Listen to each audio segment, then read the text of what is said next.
Hello everyone and welcome to Retail Archaeology and the first episode for 2023. In this one we're going to check out my local mall, Superstition Spring Center, to see what it's like around closing time. This was filmed a few days after Christmas, during that weird time period between Christmas and New Year's Day when time doesn't really have any meaning and a lot of people really aren't even sure what day of the week it is. Normally this place closes at 8 p.m., but during the few days before Christmas and then the few days after Christmas, it's actually open till 10 p.m. Malls can already feel kind of weird at closing time, so I wanted to see if it felt even stranger, a few hours later during that odd time period between Christmas and New Year's Day. I also wanted to take a look at some of the more independent and mom and pop type shops because this mall kind of seems to be entering a new period in its life. I remember seeing dancing flowers like this for sale at kiosks in the same mall back in the late 90s. For a lot of malls, kiosks like this are the only toy stores left. This mall does have a dedicated toy store as well, but really it's just a larger version of this kiosk. It is probably cheaper and easier to buy a plush toy from this kiosk than it is to get one out of the skill cranes here, but we'll get into that in a little bit. Even though the mall itself was open later, it looks like a lot of stores decided to close their gates early. Now, this is something I've never seen before. It looks like a notice that mall management uses to complain about things they've noticed at stores. Looks like that one was complaining about lights being left on. There were also a lot of gates down because the stores are just empty. I did notice a lot of the empty storefronts are being advertised for short-term leases now. This mall does have two arcades. This is one of them that used to be upstairs by the food court, but now it's downstairs in front of the JCPenney. And this one is in pretty rough shape. There's a lot of abandoned drinks here. At least the claw machines seem to have some halfway decent stuff in them.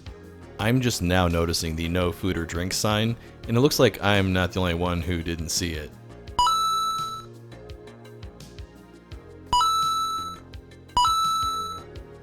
Now here's one of the actual video games, but of course, it's out of order. And then there's this pink date machine, which I'm not sure what this even does. I think it looks like maybe it's a prize game, but there's no prizes in it. It really does suck that the mall arcade has become 90% focused on prize games. It looks like somebody stole the guns off of this Terminator Salvation game. At least the racing game seems to be working. Wow, 5 abandoned cups. That might be a high score. This arcade is not great, but there were a few Magikarp in one of the claw games, so I wanted to try and win one of those, but of course the $1 bill acceptor was broken on the change machine in there. I remembered the gumball machines up in the food court have change machines on them, and these ones seem to work. At least they seem to work okay at first. I got my change from the first dollar, no problem, but the second dollar bill kept getting spit back out at me. I tried straightening it a few times, and eventually it ended up taking it. Now, it giving me trouble with one of my dollar bills wouldn't have been that big of a deal, but on top of that, for one of those dollars, it gave me 3/4 and a nickel instead of 4/4. The camera wouldn't focus, but the lower left one is a nickel. Cue gumball machine. Since we were already upstairs, we decided to kind of head down this corridor of the mall because this one tends to be kind of dead even on a normal day for the mall. And I noticed they had already started dimming the lights and stuff, so I wanted to see what it looked like all dark and everything. The middle of the mall and the food court area was still kind of busy, but even just walking a little ways down this corridor, you can see that the amount of foot traffic just really drops off.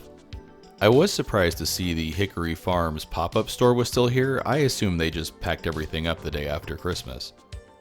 I have to say, this was a pretty eerie experience being here this time of night with so few people down these corridors. It almost seems like it's not worth staying open this late. Obviously, C's Candies didn't think it was worth it. I was actually kind of disappointed. I was thinking about stopping in there and grabbing some chocolate. I always liked C's at the mall because you could go in there and just buy, 1 or 2 pieces of fancy chocolate and kind of munch on it while you walk through the mall. And here's one of the saddest GameStops I've ever seen. It's tiny and it also occupies probably the worst place in this mall, which is right next door to the old Sears that's been empty for several years now. The Christmas decor still being up after Christmas definitely added to the weirdness of being here later in the evening. Right across from the Sears is this hobby store that turned out to be actually pretty cool.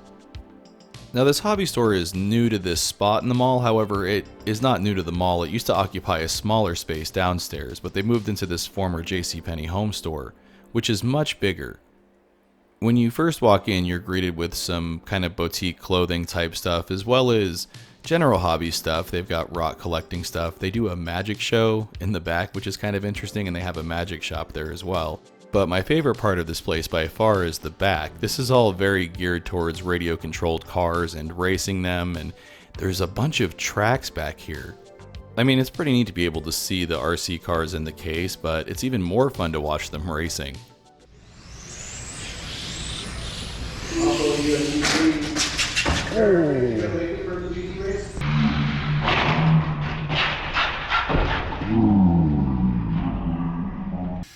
This spot does have an exterior exit, so I wonder if sometimes this place stays open later than the rest of the mall, because there seems to be a lot of people here to do racing, and they don't seem like they're going to be going anywhere anytime soon. Here's another track that they have set up, and this one's set up for drifting.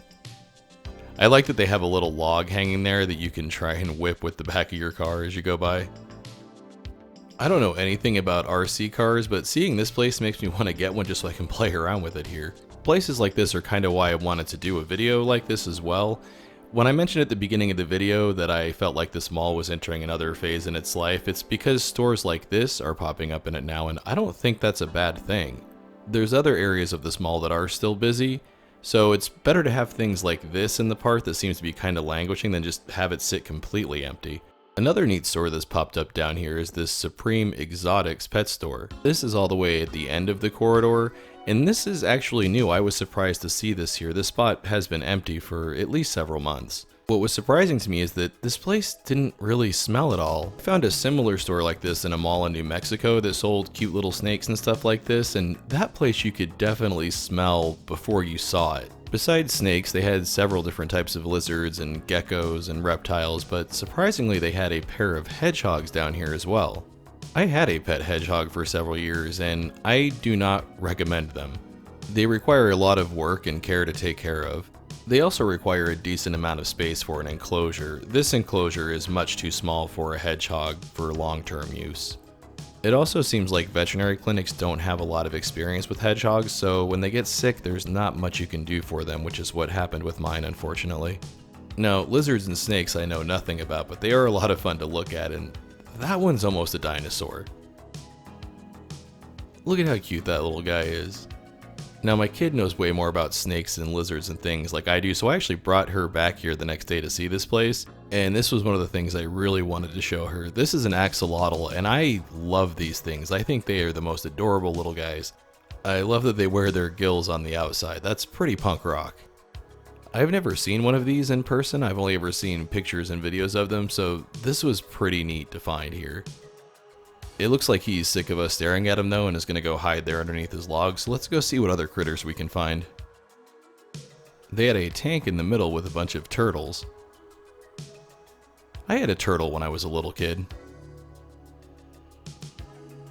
Looks like that dude just said hi. Turtle butt. And here's another very large lizard that they had. I have no idea what kind of lizard this is. I'm sure somebody can tell me down in the comments below. But he's really pretty, actually. It was kind of cool, too, that he decided to climb up on his rock and kind of pose for us under the light real quick. Let's head back out into the mall now.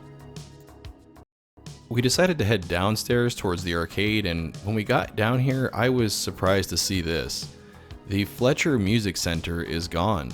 This had been here since the mall opened. It sold electronic organs and things like that, stuff for old people, and they used to offer free classes and performances back there behind those glass doors, and there used to be a ton of just gray-haired heads that you would see from the back. I always thought this place would be here till the mall closed down.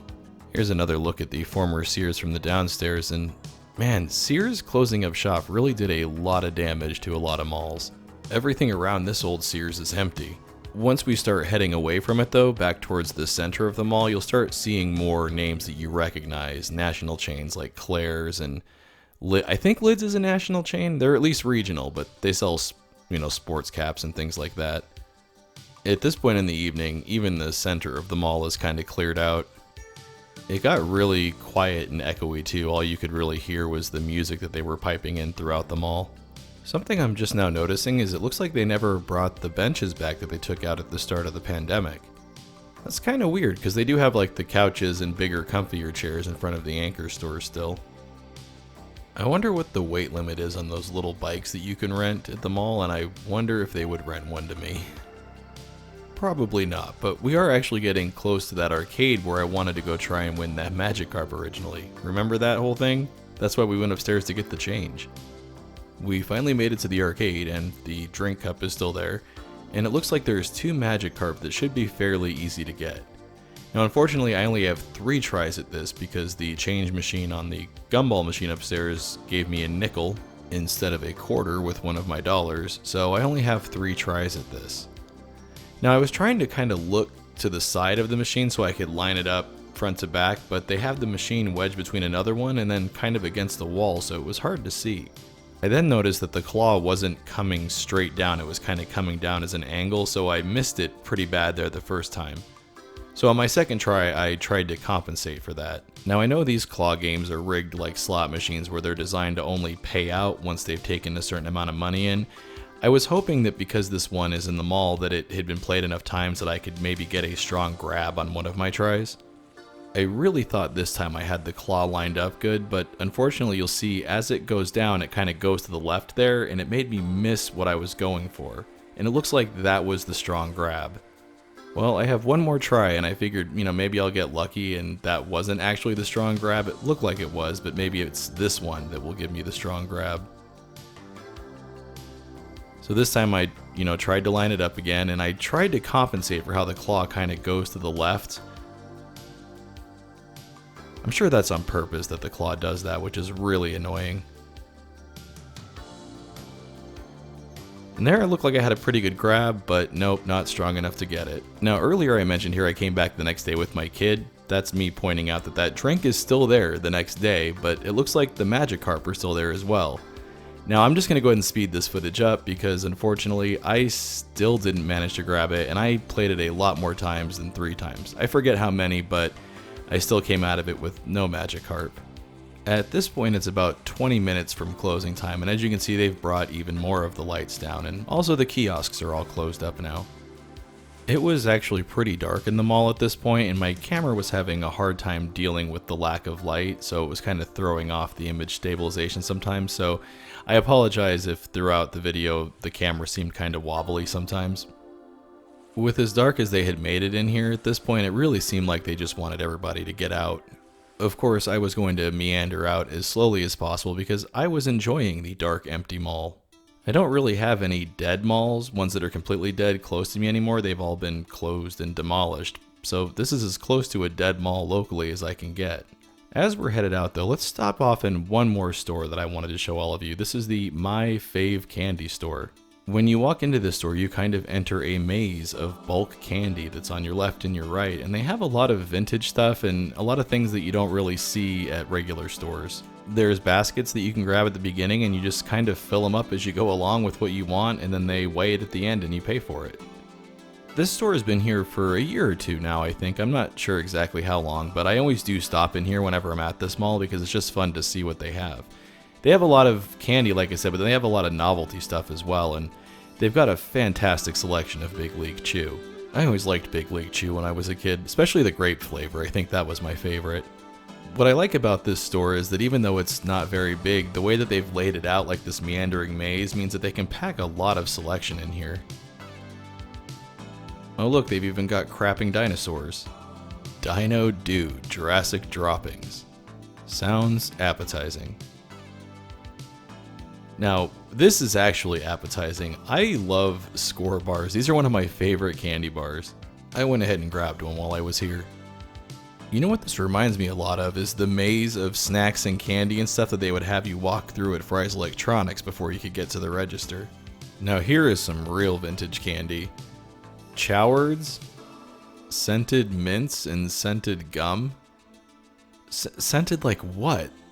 It looks and sounds like it's going to taste how old people smell. And of course, no candy store in Arizona would be complete without the real scorpion suckers next to the crickets and larvettes. Let's head back out into the mall. At this point, it was close enough to closing time that Macy's and the other department stores had closed their mall entrances. As a matter of fact, almost all of the stores have closed their entrances. This Beyond the Garden store here was the one that we started the video at, looking at the multicolored light up tree. You can see it's all dark in there now. There's a couple of things still open though. I think a few days after Christmas near closing time might be one of my new favorite times to visit the mall. This has been a really fun trip. It's funny because usually going to the mall is the last thing that I think about doing a couple of days after Christmas, because I remember, many years ago it would be a nightmare. It would be tons of people here trying to return and exchange things, people here trying to blow gift cards, just a mess. But this trip was a good reminder that malls really aren't what they used to be. I did do some Christmas shopping here, and it was busier at that time, but still nothing like malls were 20 or 25 years ago, right before Christmas. Seeing that Dillard's all dark like that makes me wish I could get in there. I bet it's creepy as hell in there at night. Unfortunately, we're getting close to the exit, so we're going to have to wrap up this episode, but I'd love to know, did you do a lot of shopping at the mall this year? Did you go check out the mall after Christmas? Let me know down in the comments below. Lastly, if you made it here till the end of the video, I want to thank you all for sticking around, and I'll see you next time on the next episode of Retail Archaeology. Want to see your name here? Head on over to patreon.com/retailarchaeology to find out how you can help support the channel. Hey everyone, thanks for checking out the first episode of Retail Archaeology for 2023. If you enjoyed it, please make sure to hit those like and subscribe buttons, and also follow at the social media links down there because that's the best way to keep up with what's going on with the channel.